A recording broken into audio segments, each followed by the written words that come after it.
Volume 3, Chapter 405, 29th of March, 1946. In the estate of Nicodemus, the parable of the two sons. Jesus arrives there at dawn, when the air is fresh and cool, and the fertile fields of good Nicodemus are beautiful in the early sunshine.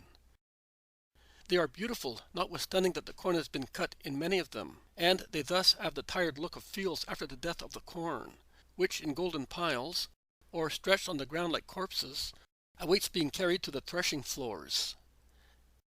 And many other flowers die with the corn: sapphire star-shaped cornflowers, violet snapdragons, the minute corollas of scabioses, the ephemeral chalice of harebells, the smiling radiant crowns of camomiles and daisies, showy scarlet poppies, and hundreds of other flowers, which, star-shaped, in spike-like clusters, in bunches, in radiant crowns, were previously smiling where there is now yellowish stubble.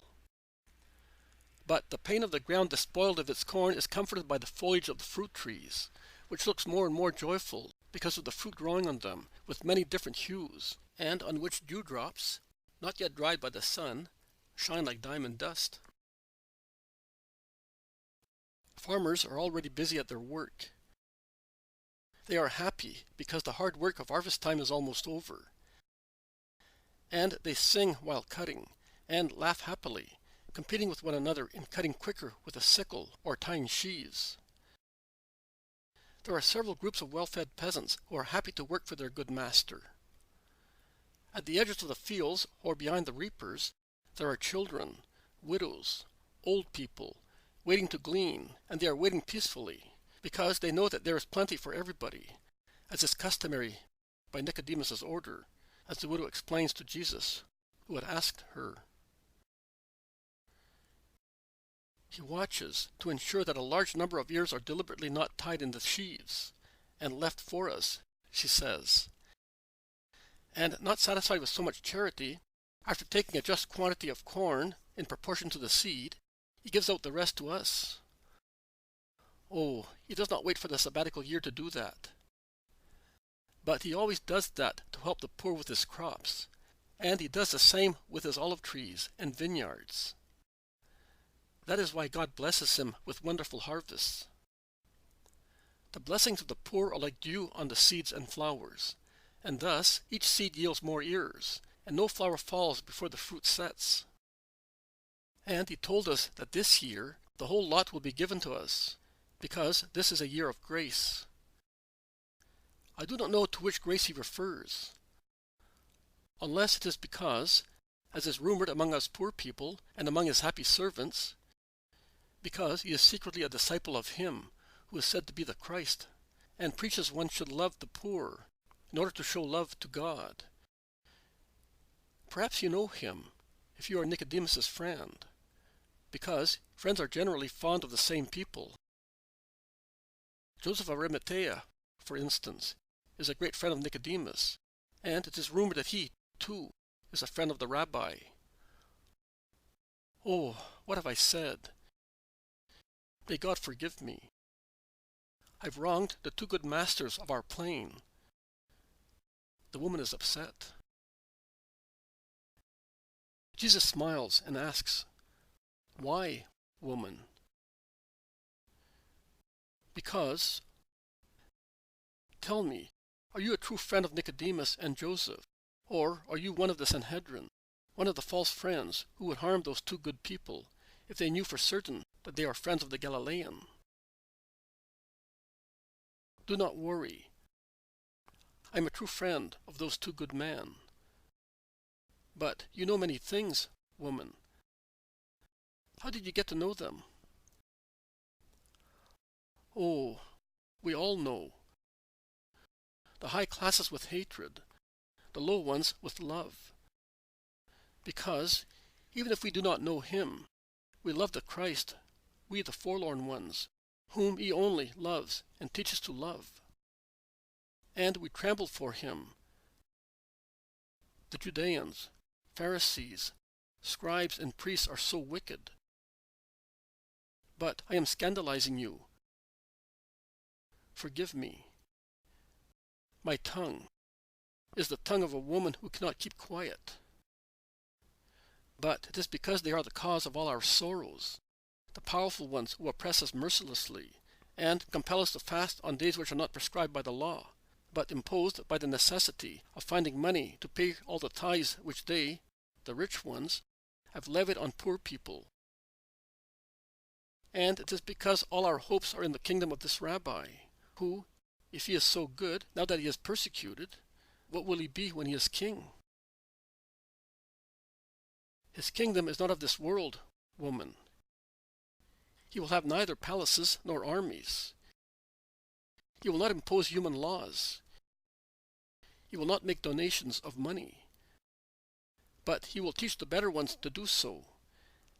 And the poor will find not 2 or 10 or 100 friends among the rich, but all those who believe in the Master will join their wealth together to assist their needy brothers. Because from now on, your fellow creature will no longer be called neighbor, but brother, in the name of the Lord. Oh! The woman is astonished, dreaming of such an era of love.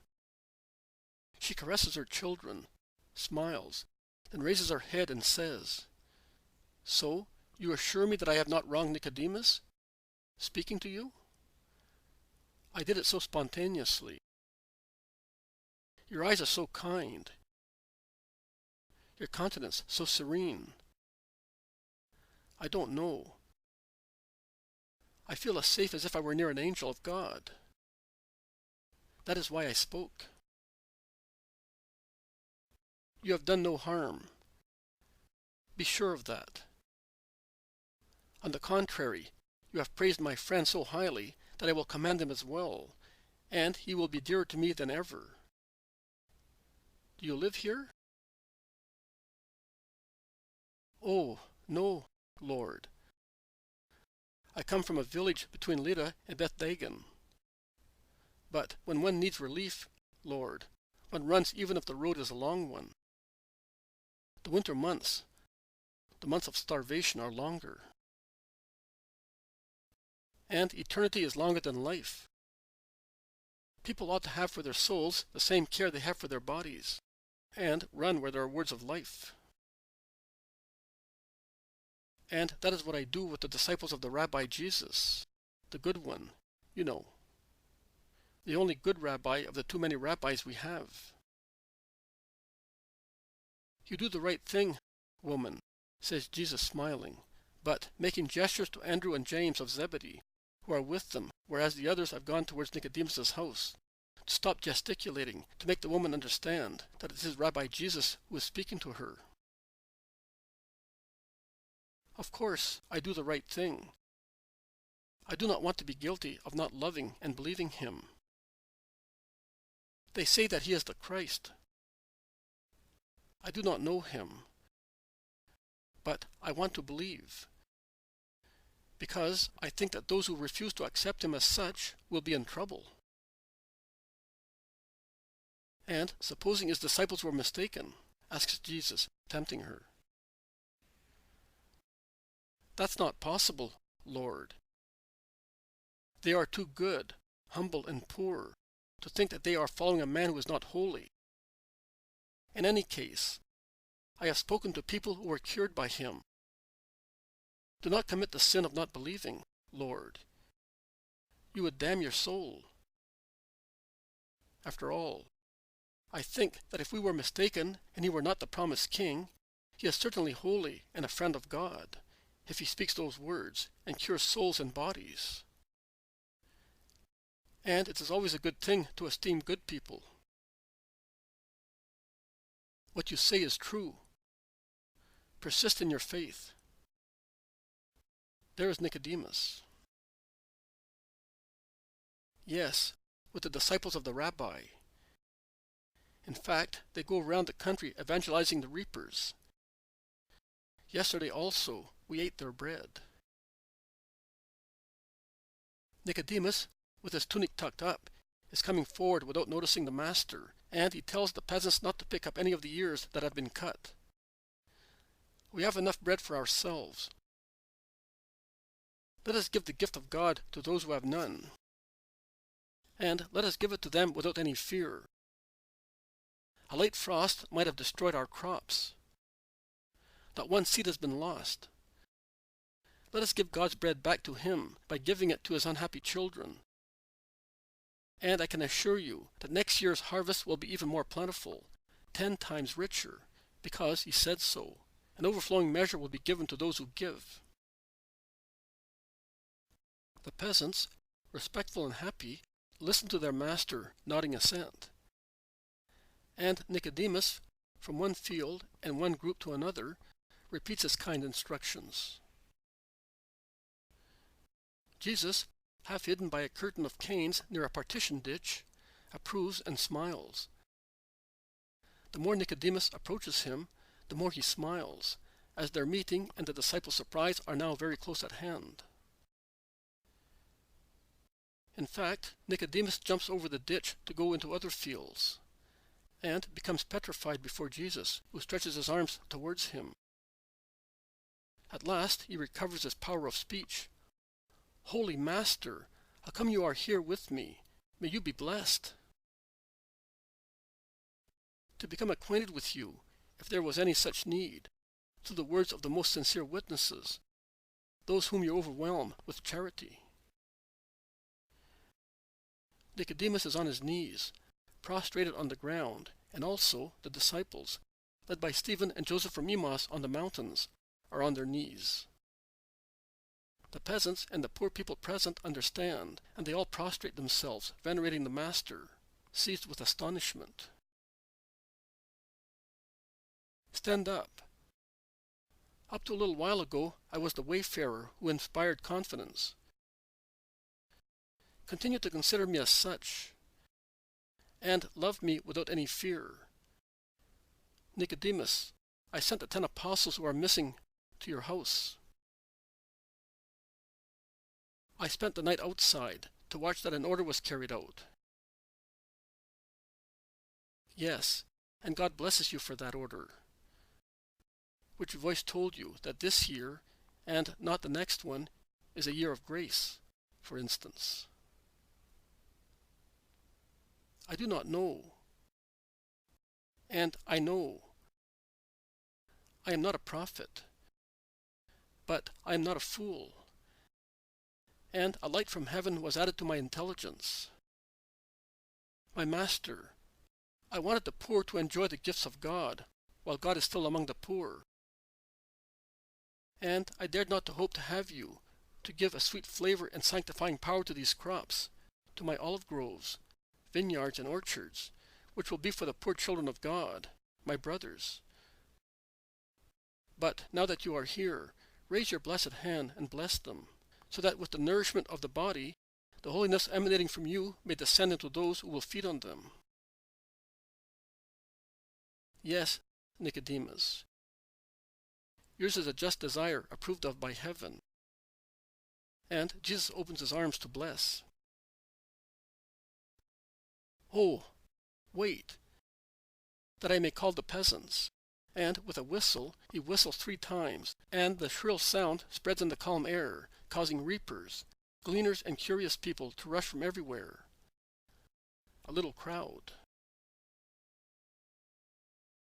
Jesus opens his arms and says, "Through the power of the Lord, for the desire of his servant, may the grace of health, both of soul and body, descend upon every grain, every grape, olive and fruit, and may it prosper and sanctify those who eat of them with good spirit, free from concupiscence and hatred, and willing to serve the Lord by obeying his divine perfect will."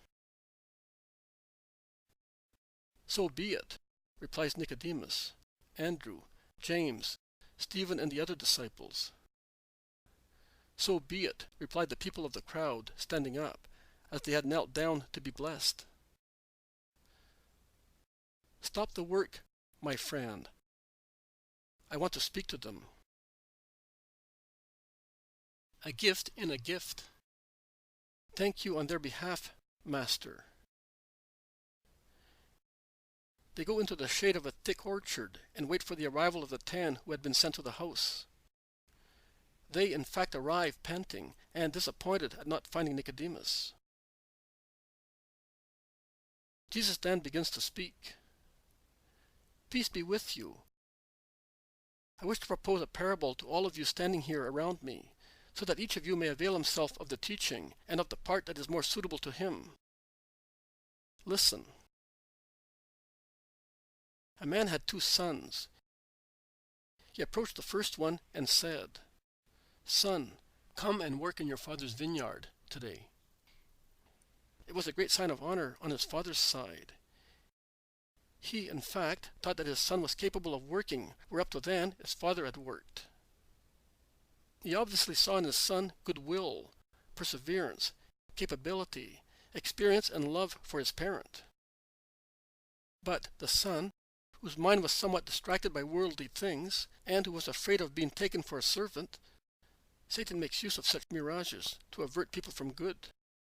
Fearing mockery, and perhaps also reprisals from his father's enemies, who dared not threaten him, but would not have so much respect for the son, replied, "I will not go. I do not feel like it." The father then went to the other son, saying to him what he had already said to the first one. And the second son replied, "Yes, father, I will go at once." But what happened? The first son, whose mind was honest, after a first moment of weakness and temptation, a moment of rebellion, repented, having disgusted his father, and, without saying anything, went to the vineyard, where he worked all day until late in the evening, and then went back home with peace in his heart, having fulfilled his duty. The second son, instead, untruthful and weak, went out, that is true, but he then wasted his time wandering about the town, making useless visits to influential people from whom he hoped to get some benefit. And he said to himself, in his heart, "Father is old and will not leave the house. I will tell him that I obeyed, and he will believe me." But when evening came also for him, and he went back home, his tired look of an idle person, his creaseless clothes, and his uncertain way of greeting caused his father to watch him and compare him with his first son. The latter, in fact, had come back tired, dirty, untidy, but jovial and sincere. He looked humble and kind, as if he wished to say to his father, without boasting, that after all he had fulfilled his duty. "I love you truly, so much so that to make you happy I resisted temptation." And the comparison spoke clearly to the intelligent father, who embraced his son, saying, "May you be blessed because you have understood love." In fact, what do you think? Which of the two had loved? You will certainly say, he who did the will of his father. And who did it? The first or the second son? The first, replies the crowd by one consent. Yes, the first. Also in Israel, and you complain about it, in the eyes of God, are not holy those who beat their chests saying, "Lord, Lord," without being really repentant of their sins in their hearts. In fact, their hearts become harder and harder. Neither are those holy who ostentate devout rites to be regarded as saints, whereas in private they lack charity and justice. Neither those are holy who rebel against the will of God who sends me, and they contest it as if it were the will of Satan, which will not be forgiven. Those are not the ones who are holy in the eyes of God. But those are holy who, acknowledging that everything that God does is well done, accept the messenger of God and listen to his word in order to be able to do what the Father wants in a better and better way. They are holy and dear to the Most High. I solemnly tell you, ignorant and poor people, publicans and prostitutes, will go before many who are called masters, powerful, holy, and they will enter the kingdom of God. And it will be just. Because John came to Israel to lead her on the ways of justice, and too many in Israel did not believe him. Israel, who calls herself learned and holy. But publicans and prostitutes did believe him. And I came, and the learned and holy ones do not believe me, but poor and ignorant people and sinners do believe in me. And I have worked miracles. And they did not believe even them, neither do they repent for not believing. On the contrary, they hate me and those who love me. Well, I say, blessed those who can believe in me, and thus do the will of God, in whom there is eternal salvation. Increase your faith and persevere. You will possess heaven, because you knew how to love the truth. Go. May God be always with you. He blesses them and dismisses them, and then, walking beside Nicodemus, he goes towards the house of his disciple to rest during the hot hours of the day.